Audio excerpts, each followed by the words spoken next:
بسم اللہ الرحمن الرحیم۔ ناظرین و سامعین، السلام علیکم ورحمۃ اللہ وبرکاتہ۔ بنی اسرائیل میں سے ایک مالدار آدمی کو اس کے بھتیجے نے اس لالچ میں قتل کر دیا کہ اسے مالدار کا چھوڑا ہوا مال مل جائے گا۔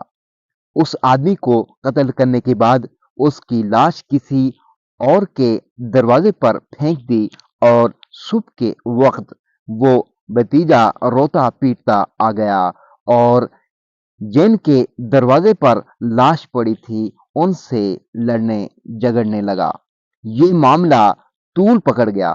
آخر کار یہ معاملہ اللہ تعالیٰ کے نبی حضرت موسیٰ علیہ السلام کے پاس لایا گیا۔ آپ علیہ السلام نے اللہ تعالیٰ سے اس کے حل کے لیے دعا مانگی۔ اللہ تعالیٰ نے بنی اسرائیل کو ایک گائے ذبح کر کے اس کے گوشت کا ایک ٹکڑا مقتول کے جسم پر لگانے کا حکم دیا۔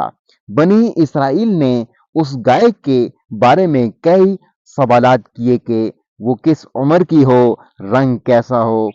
جس قدر وہ سوال کرتے گئے اس قدر مشکل میں پھنستے چلے گئے۔ آخر کار انہوں نے بھاری قیمت ادا کر کے اس گائے کو حاصل کیا اور اس کو ذبح کر کے اس کے گوشت کا ایک ٹکڑا مقتول کے جسم کو لگایا تو وہ وقتی طور پر زندہ ہو گیا اور اس نے بتا دیا کہ میرا قاتل کون تھا۔ اس طرح ایک مشکل مسئلہ کو اللہ تعالیٰ نے حضرت موسیٰ علیہ السلام کے ذریعے حل کر دیا۔ فرمان الہی ہے جس کا ترجمہ یہ ہے، اور اس وقت کو بھی یاد کرو جب موسیٰ علیہ السلام نے اپنی قوم سے کہا بے شک اللہ تمہیں ایک گائے ذبح کرنے کا حکم دے رہا ہے، تو انہوں نے کہا کیا آپ علیہ السلام ہم سے مذاق کر رہے ہیں؟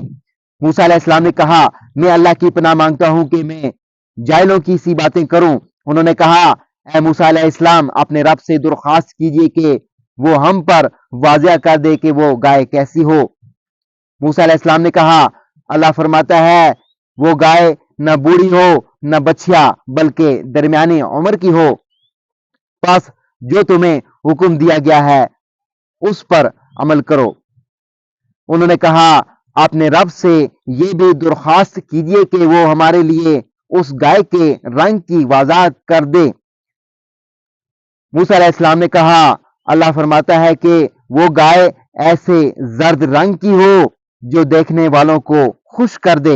انہوں نے کہا اے موسیٰ علیہ السلام اپنے رب سے ہمارے لیے اس کی مزید وضاحت کی درخواست کیجئے، کیونکہ ایسی گائے کا فیصلہ کرنا ہم پر متشابہ ہو گیا ہے، اور اگر اللہ نے چاہا تو ہم ضرور اس کا پتہ لگا لیں گے۔ موسیٰ علیہ السلام نے کہا کہ وہ گائے زمین میں نہ ہل جوتنے والی ہو نہ کھیتوں کو پانی پلانے والی ہو، صحیح سالم اور بے داغ ہو۔ یہ سن کر وہ کہنے لگے اب آپ علیہ السلام نے ٹھیک ٹھیک وضاحت کی ہے، پس انہوں نے گائے کو ذبح کر دیا، حالانکہ امید نہ تھی کہ وہ گائے کو ذبح کر پائیں گے۔ اور اے بنی اسرائیل یاد کرو جب تم نے ایک شخص کو قتل کر دیا پھر تم اس میں جھگڑنے لگے اور اللہ اسے ظاہر کرنے والا تھا جو تم چھپا رہے تھے۔ پھر ہم نے کہا تم اس گائے کا کوئی ٹکڑا اس کے جسم پر لگا دو۔ اللہ اسی طرح مردوں کو زندہ کرتا ہے اور تمہیں اپنی نشانیاں دکھاتا ہے تاکہ تم عقل سے کام لو۔ حضرت عبداللہ بن عباس رضی اللہ تعالیٰ عنہما فرماتے ہیں اگر وہ لوگ کوئی عام گائے بھی ذبح کر دیتے تو مقصد حاصل ہو جاتا، لیکن انہوں نے بار بار سوالات کر کے اپنے اوپر سختی کی تو اللہ تعالیٰ کی طرف سے بھی ان پر سختی کر دی گئی۔ ناظرین و سامعین، ویڈیو کو دوسرے لوگوں کے ساتھ لازمی شیئر کر دیجیے گا۔ چینل کو ابھی تک اگر آپ نے سبسکرائب نہیں کیا تو ہمارے اسلامی اور معلوماتی channel wealth of knowledge corner کو لازمی سبسکرائب کر دیجیے گا